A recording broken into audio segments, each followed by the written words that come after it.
రామయ్య కృష్ణయ్య ఇద్దరు మంచి మిత్రులు. ఒకరోజు ఇద్దరూ కలిసి తమ పొలాలు చూసుకోవడానికి వెళ్ళాలని నిశ్చయించుకుంటారు. రాత్రి వర్షం పడిన కారణంగా కంకులు ఏమైనా పాడయ్యాయేమోనని చూద్దామని రామయ్య అంటాడు. సరే వెళ్దాం అని పొలానికి బయలుదేరతారు. రామయ్య కృష్ణయ్య ఇద్దరూ వారి పొలాలు చేరుకుంటారు. రాత్రి విపరీతంగా వర్షం పడిన తరువాత కూడా తమ పొలంలో పంటకు ఏ నష్టం జరగనందుకు సంతోషించారు.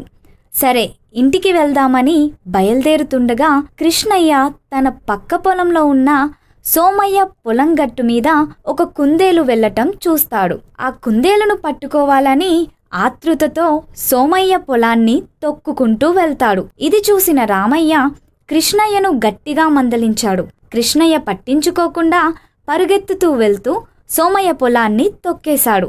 చివరికి ఆ కుందేలు కూడా దొరకలేదు. మరుసటి రోజు ఉదయం మళ్ళీ వాళ్ళు పొలం చూసుకోవడానికి వెళ్తారు. కృష్ణయ్య పొలంలో కంకులన్నీ ఎవరో తీసుకెళ్తారు. ఏమైంది అని పక్క పొలం వారిని విచారించగా రాత్రి దొంగలు వచ్చి పంటనంతా దోచుకెళ్లారు అని తెలుస్తుంది. కృష్ణయ్యకు అప్పుడు అర్థమవుతుంది, మనం ఒకరికి చెడు చేయాలని చూస్తే మనకు అదే జరుగుతుంది. మంచి చేస్తే మంచి తిరిగి వస్తుంది.